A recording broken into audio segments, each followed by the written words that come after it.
భీమిలిలో అటు సముద్రం ఇటు జన సముద్రం కనిపిస్తా ఉంది ఈరోజు.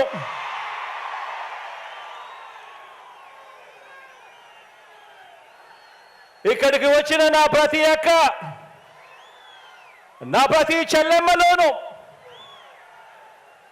ప్రతి అన్న, ప్రతి తమ్ముడిలోను, ప్రతి సోదరుడిలోను, ప్రతి స్నేహితుడిలోను, ప్రతి అవ్వలోను, ప్రతి తాతలోను, మీ అందరిలోను, ప్రతి ఒక్కరిలోనూ నాకు కురుక్షేత్ర యుద్ధానికి సిద్ధమైన పాండవ సైన్యం సేనాధిపతులు ఇక్కడే కనిపిస్తా ఉన్నారు. ఈ వేదికలో నుంచి ఇక్కడే చూస్తా ఉంటే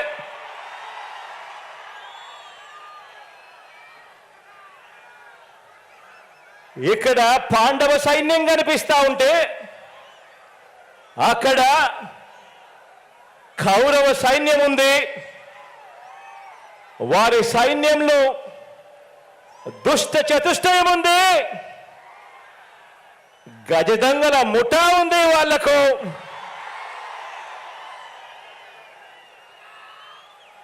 వారి వ్యూహాలలో, వారి కుట్రల్లో, వారి కుతంత్రాలలో, మోసపూరిత వాగ్దానాల్లో, వెన్నుపోట్లు, పొత్తులు, ఎత్తులు, జిత్తుల పద్మవ్యూహం కనిపిస్తా ఉంది అక్కడ. కానీ పద్మవ్యూహంలో చిక్కుకొని వారి బాణాలకు బలైపోవడానికి ఇక్కడ ఉన్నది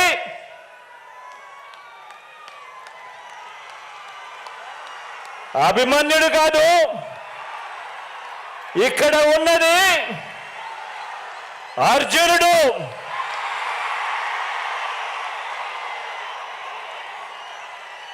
ఆ అర్జునుడికి తోడు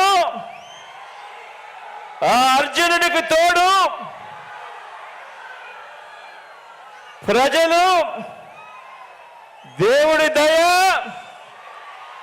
ఇక్కడ ఉన్న నా అన్నదమ్ములు, నా అక్క చెల్లెమ్మలందరూ,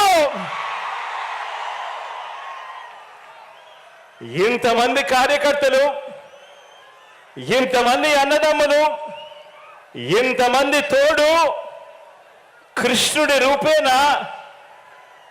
మీ అర్జునుడికి, మీ బిడ్డకు ఇంతటి అండదండలు ఇస్తా ఉన్న పరిస్థితులు ఇక్కడ ఉన్నాయి. కాబట్టి మీ బిడ్డ భయపడడు, మీ బిడ్డ తునకడు. మీ బిడ్డకు మీ అందరి అండదండలు ఉన్నంత కాలం, ఈ 56 నెలల్లో మనము పేద ప్రజల మీద ప్రేమతో, బాధ్యతతో అమలు చేస్తా ఉన్న ఆ పథకాలు, ఆ స్కీములే మనకు బాణాలు, మనకు వస్త్రాలు. ఈ యుద్ధంలో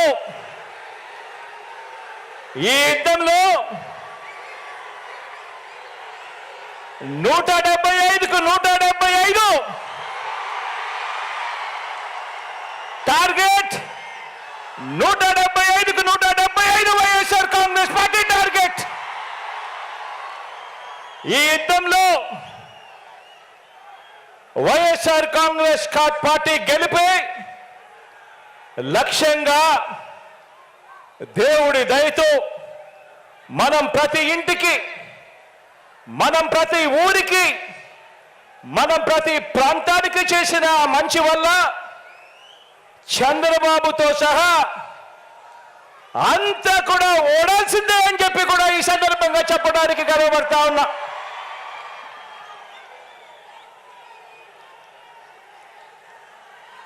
మనకు అంతటి గొప్ప విజయాన్ని అందించే అంశాలేమిటో మీ అందరితో కూడా పంచుకునేందుకు ఇక్కడ ఈ భీముని పట్నంలో ఈరోజు సమావేశమయ్యాం. ఇక్కడ అందరం కూడా ఈ సమావేశం 2024 ఎన్నికల్లో మన పార్టీ జైత్ర యాత్రకు మరో 25 ఏళ్ల పాటు మన సంక్షేమ అభివృద్ధి పాలన కొనసాగింపునకు సన్నాహక సమావేశం ఈరోజు ఇక్కడ ఈ భీముని పట్నంలో జరుగుతా ఉంది. ఈ సమావేశం మన పార్టీని భుజాన మోస్తా ఉన్న కార్యకర్తలు, లీడర్లు, అభిమానులకు, ఆత్మీయులకు మరింత ఆత్మవిశ్వాసం నింపే సమావేశం ఈరోజు ఈ భీముని పట్నంలో జరుగుతా ఉంది. ఈ సమావేశం మేనిఫెస్టో ద్వారా మనం ఇచ్చిన ప్రతి మాట అధికారంలోకి వచ్చిన తరువాత త్రికరణ శుద్ధితో ఆ మేనిఫెస్టోలో చెప్పిన ప్రతి మాటను నెరవేరుస్తూ ఆ మేనిఫెస్టోను ఒక బైబిల్గా, ఆ మేనిఫెస్టోను ఒక భగవద్గీతగా, ఆ మేనిఫెస్టోను ఒక ఖురాన్గా భావిస్తూ ఏకంగా 99% హామీలను నెరవేర్చిన పార్టీగా మీతో నా ఆలోచనలను పంచుకునేందుకే ఈ సమావేశం.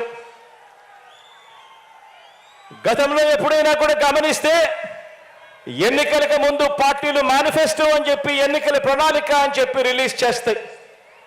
ఎన్నికలు అయిపోయిన తర్వాత చెత్తబుట్టలో వేస్తా ఉన్న సాంప్రదాయాన్ని మనం చూసాం. మొట్టమొదటిసారిగా నేను చెప్తా ఉన్నా, మీ బిడ్డ ప్రభుత్వం దాన్ని మార్చింది అని చెప్పి.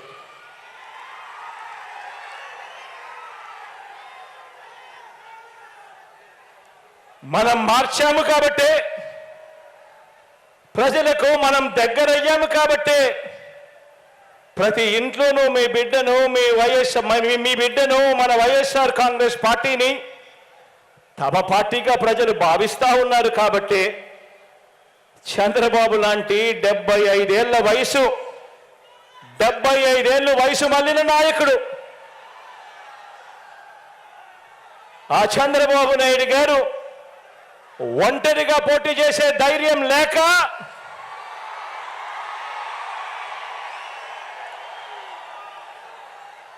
ఈ బాబు దత్తపుత్రుడితో సహా ఇతరులతో పొత్తు కోసం వెంపర్లాడుతా ఉన్నాడు అనంటే దాని అర్థం ఏమిటో ఆలోచన చేయమని అడుగుతా ఉన్నా.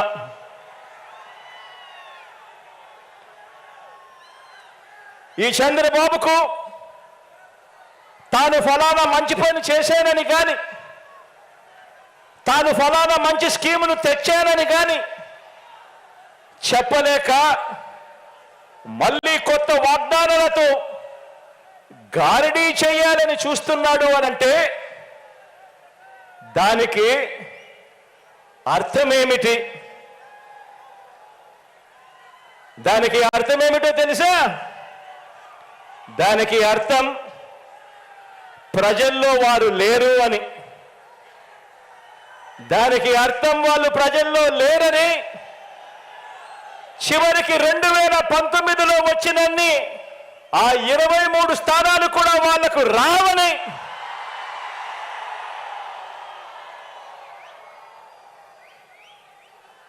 నూట 175 స్థానాల్లో కనీసం పోటీ పెట్టేందుకు వాళ్లకు అభ్యర్థులు కూడా లేరని,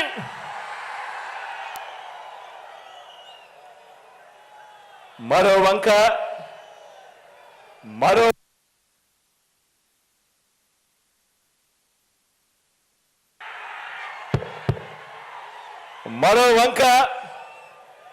మన పార్టీని చూడండి. మన పార్టీ చరిత్ర ఓ విప్లవ గాథ.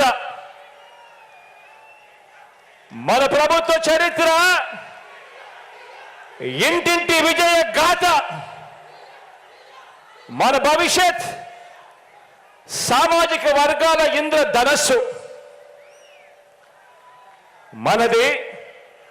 వయసుతో పాటు మనసు, భవిష్యత్తు ఉన్న పార్టీ మనది.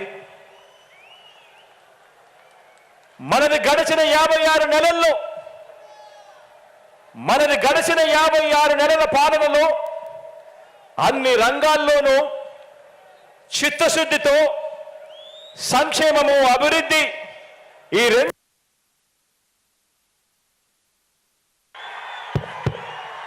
ఈ రెండింటిలోనూ కూడా సరికొత్త రికార్డులు సృష్టించిన పార్టీ మనది. మన పార్టీ మేనిఫెస్టోలో ప్రజలకిచ్చిన వాగ్దానాలను ఏకంగా 99% నెరవేర్చిన పార్టీ మనది.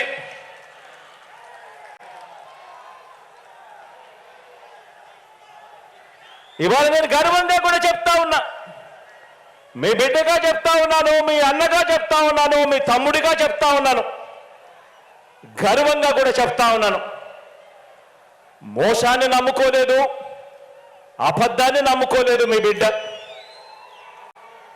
మనం చేసిన మంచిని, ఇంటింటికి చేసిన అభివృద్ధిని నమ్ముకొని ఈరోజు ప్రజల దగ్గరికి మళ్ళీ వెళ్తా ఉన్నాడు మీ బిడ్డ అని కూడా గర్వంగా ఈ సందర్భంగా చెప్తా ఉన్నా. మనది పేదరికము, అసమానతల సంఖ్యలను, పేదరికము, అసమానతల సంఖ్యలను బద్దలు కొట్టి ప్రతి పేద కుటుంబానికి మంచి చేస్తూ 21వ శతాబ్దంలోకి ఆ పేదలందరినీ కూడా నడిపిస్తా ఉన్న మనసున్న బాధ్యత గల ప్రభుత్వం మనది అని చెప్పడానికి కూడా ఈ సందర్భంగా గర్వపడతా ఉన్నా.